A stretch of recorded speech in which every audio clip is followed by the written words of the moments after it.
इस कहानी में हम एक छोटे से गांव की बच्ची की कहानी सुनते हैं जो अपने सपनों को पूरा करने के लिए कठिनाइयों का सामना करती है।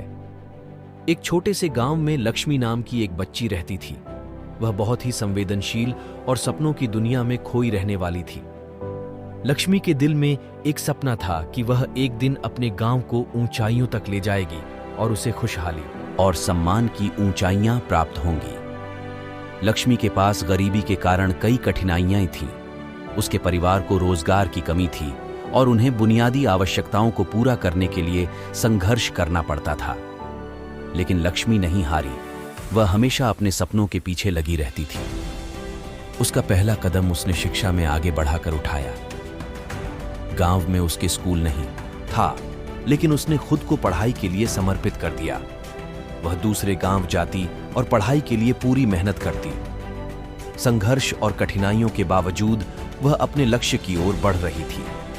लक्ष्मी की दृढ़ता और मेहनत ने उसे सफलता की ओर ले जाया।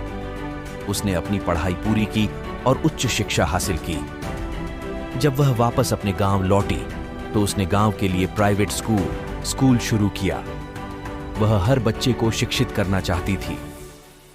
उसका पढ़ाने का तरीका बेहद अनोखा था, जिसके कारण वहां के बच्चे बुद्धिमान बनने लगे। लक्ष्मी के संघर्ष और प्रगति की कथा गांव के लोगों को प्रेरित करने लगी।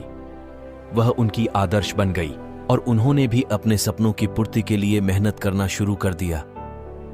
इस तरह लक्ष्मी ने अपने गांव को ऊंचाइयों तक ले जाने में सहायता की और लोगों को सामरिक, आर्थिक और सामाजिक रूप से सशक्त बनाया। यह कहानी हमें सिखाती है कि हमें अपने सपनों के पीछे दृढ़ता से खड़े होना चाहिए। कठिनाइयों के बावजूद हमें अपनी मेहनत और समर्पण बनाए रखने की आवश्यकता होती है। जब हम अपने सपनों के प्रति विश्वास रखते हैं और मेहनत करते हैं, तो हम आपातकाल में भी सफलता की ओर बढ़ सकते हैं।